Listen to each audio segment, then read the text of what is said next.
Olá, eu sou Igmari, estamos aqui no estúdio da webconferência do Multimeios, onde recebemos hoje a equipe de Geografia do Departamento de Educação Básica da Secretaria de Educação do Paraná, as professoras Tatiane e Simone. Elas irão comentar com vocês as 5 questões da disciplina de Geografia que fizeram parte do primeiro simulado do Enem 2012, aplicado aos alunos da rede estadual de ensino. Então, com vocês, a palavra à professora Simone, que vai começar a apresentação. Oi, tudo bem? Espero que sim. Hoje a gente vai falar, então, das questões de geografia selecionadas pela gente, pela equipe de geografia da CED, do DEB, do simulado que foi aplicado, né, sobre as questões do Enem. Então, a gente vai falar um pouquinho o que é o Enem, né? O Enem é o Exame Nacional do Ensino Médio, é uma prova realizada pelo MEC. Ela é utilizada para avaliar a qualidade do ensino médio no país. E é um exame que serve também para o estudante entrar em algumas universidades públicas, né? Algumas pegam a nota parcial do Enem, outras todo o exame, né? Só entra com o estudante que fez o Enem. Também o aluno que vai ingressar numa universidade particular e pelo ProUni e pode conseguir a bolsa total parcial. Também utiliza o Enem, e assim também o aluno que pretende conseguir o FIES, o Fundo de Financiamento ao Estudante do Ensino Superior, precisa realizar o Enem.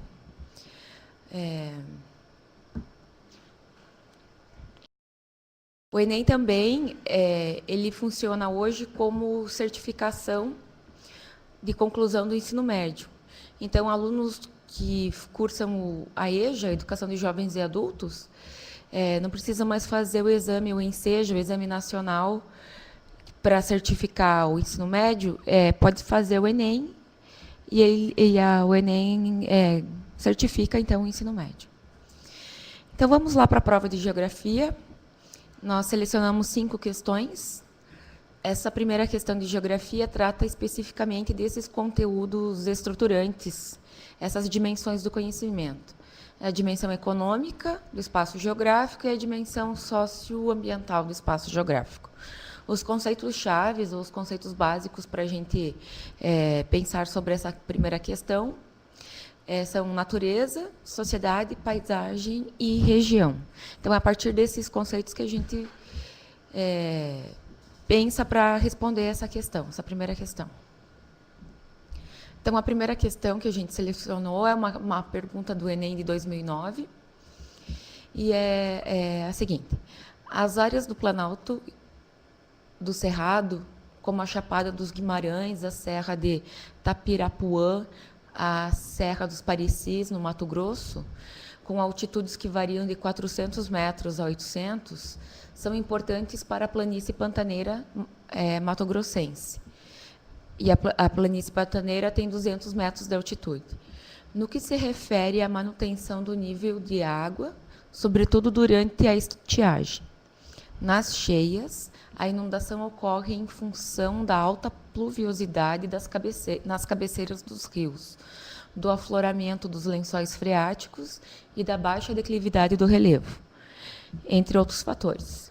Durante a estiagem, a grande biodiversidade é assegurada pelas águas da calha dos principais rios, cujo volume tem diminuído, principalmente nas cabeceiras. Nós colocamos aqui esse mapa. Esse mapa não faz parte da prova oficialmente, mas a gente colocou o mapa para tentar explicar um pouquinho melhor a questão. Aqui a gente vê em verdinho a planície pantaneira. E nessa outra cor aqui, marronzinho, a gente vê o Planalto, o Cerrado. Então, a gente tem aqui, assim, aqui a Chapada dos Parecis, a Serra do Tapirapuã e também a Chapada dos Guimarães. Então, na parte mais alta aqui, de 800 a 400 metros de altitude, são onde tem as nascentes dos rios.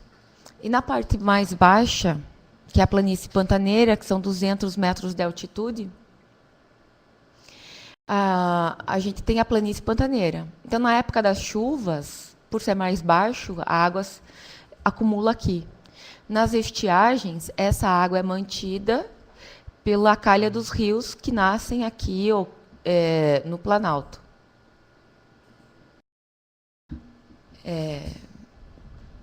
Então, depois que a gente viu esse mapa aqui, a gente pode pensar, então, na questão. Pode passar para o próximo? A pergunta é: a medida mais eficaz a ser tomada, visando a conservação da planície pantaneira e a preservação de sua grande biodiversidade, é a conscientização da sociedade e a organização de movimentos sociais que exijam. Então, para preservar a biodiversidade pantaneira, para preservar a quantidade de água que existe no Pantanal, a medida mais eficaz seria: letra A, criação de parques ecológicos na área do Pantanal Mato-Grossense? Não, né? Porque os parques ecológicos seriam criados no Pantanal, na área já alagada do Pantanal. Então, não seria essa medida. A segunda alternativa, a proibição da caça e pesca que tanto ameaçam a biodiversidade? Também não, né? A gente está pensando lá, a pergunta fala da preservação da grande biodiversidade na planície pantaneira, mas a proibição da caça e da pesca não iriam não iriam priorizar a manutenção da biodiversidade ou das águas, né? Elas só estão proibindo a caça e a pesca. A letra C, o aumento das pastagens nas áreas de planície para que a cobertura vegetal composta de gramíneas evite a erosão do solo. Na época de chuvas, o Pantanal é quase todo alagado, então a presença de gramíneas ali não ia fazer diferença nenhuma.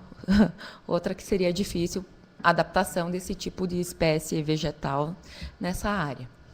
A letra D, que é a correta, ela diz o seguinte: o controle do desmatamento e da erosão, principalmente nas nascentes dos rios responsáveis pelo nível das águas durante o período de cheias. A gente pode voltar lá para o mapa? Então, seria aqui, ó, a preservação dessa área aqui, que é mais alta, e que esses rios desaguam no Pantanal. Então, essa é a resposta certa, né? A manutenção das áreas mataciliares, manutenção dos rios dessa área, para que as águas que correm para o Pantanal sejam preservadas. E a letra E, que também está errada, mas vamos só comentar ela um pouquinho: a construção de barragens para que o nível das águas dos rios seja mantido, sobretudo na estiagem, sem prejudicar os ecossistemas. É lógico que a construção de barragens ali prejudicaria os ecossistemas, porque eles funcionam dessa forma mesmo, né? Estiagem e épocas de cheia. Então, o melhor seria mesmo manter a qualidade, manter as nascentes, manter os rios responsáveis pelo nível de águas lá no Pantanal, evitando, então, ou tendo controle sobre o desmatamento e a erosão. Bom, olá a todos. Então, eu sou a professora Tatiane, junto com a professora Simone, aqui a gente vai estar comentando as questões. A segunda questão, ela vai trabalhar com 2 conteúdos estruturantes, que é a dimensão econômica do espaço geográfico e a dimensão socioambiental do espaço geográfico. E os conceitos que vão estar presentes nessa questão é o conceito de natureza, o conceito de sociedade e o conceito de paisagem. Então, essa questão ela foi retirada do Enem de 2010. O enunciado dela diz assim: antes eram apenas as grandes cidades que se apresentavam como o império da técnica, objeto de modificações, suspensões, acréscimos cada vez mais sofisticadas e carregadas de artifício. Esse mundo artificial inclui hoje o mundo rural. Então, na verdade, foi retirado de um texto do professor Milton Santos, A Natureza do Espaço. Então, se a gente for olhar para esse texto que está chamando para a questão, a gente pode fazer uma reflexão da seguinte forma, que, durante muito tempo, essa questão da ciência, da tecnologia, ela estava muito relacionada com as cidades, né? O campo, existia-se uma ideia arcaica sobre o campo, como se o campo fosse um campo atrasado, sem tecnologia, distante da cidade, que era onde nós encontraríamos ali a tecnologia e as modificações, enfim, uma coisa mais, um mundo mais artificial. Só que, se nós formos pensar, esse campo no Brasil, ele perdurou até mais ou menos ali final dos anos 70, início dos anos 80, quando ocorreu um processo de modernização do campo. Quando as tecnologias passaram a adentrar no campo brasileiro, com a utilização de máquinas, a utilização de equipamentos, a utilização de insumos, né, que permitiram com que houvesse uma maior produção da agropecuária em si. Então, o enunciado da questão, se a gente for observar, pode voltar. Ele está falando assim: considerando a transformação mencionada no texto, uma consequência socioespacial que caracteriza o mundo rural brasileiro ou seja, então a gente tem que observar ali consequência socioespacial e atual mundo brasileiro. Então, alternativa A redução do processo de concentração de terras. Por que não é correta? Porque, na verdade, se a gente for pensar na questão da modernização da agricultura no Brasil, e não só na questão da modernização, mas se a gente for pensar na questão histórica do Brasil, da questão da estrutura fundiária brasileira, na verdade, a gente sempre teve um processo de concentração fundiária. Então, nós temos uma estrutura fundiária onde nós temos um grande número de latifúndios e de grandes propriedades rurais. Então, essa palavra redução ali, ela já faz com que eu elimine essa alternativa. Porque, na verdade, com o processo de modernização, nós tivemos uma concentração maior ainda de terras. Porque, a partir do momento que a tecnologia entrou no campo, com a utilização de máquinas, insumos, muitos agricultores eles não conseguiram se adequar a esse modelo de agricultura, e acabaram tendo que vender suas propriedades rurais. Muitos trabalhadores que trabalhavam como empregados nas grandes fazendas, nas fazendas de café, nas fazendas que se utilizavam de muita mão de obra de pessoas, acabaram perdendo seus empregos porque foram substituídas por o trabalho que era realizado por elas passou a ser realizado por tratores, colheitadeiras em si. Então, essa alternativa ela é eliminada por esse motivo. A alternativa B, que seria a alternativa correta, é o aumento do aproveitamento de solos menos férteis. Se lá no meu enunciado está falando que é uma consequência socioespacial do atual rural brasileiro, então eu tenho solos que há um bom tempo poderiam ser considerados como pouco férteis, como menos férteis. Com a utilização de tecnologia, esses solos eles passaram a se tornar solos produtivos. A gente pode pegar a questão da correção da acidez do solo, com a utilização do calcário. A gente pode pegar a questão da adubação. Regiões, por exemplo, se a gente for pensar no Cerrado brasileiro, que era um solo que, durante muito tempo, foi considerado como um solo pouco fértil. A partir do momento que se passou a investir em tecnologia nessas áreas, conseguiram-se produzir consideravelmente. A região da Amazônia também, nós temos solos que também eram considerados pobres, que, se passarem com a utilização de tecnologia, pode se tornar solos mais férteis. E também a questão da tecnologia, a gente pode pensar na questão do sertão, a produção algumas regiões do sertão onde praticamente não havia produção por conta da falta de água, com tecnologia e com irrigação, né, algumas áreas do sertão nordestino se tornaram grandes produtoras de frutas, o que confirma essa alternativa como verdadeira. A alternativa C, a ampliação do isolamento do espaço rural.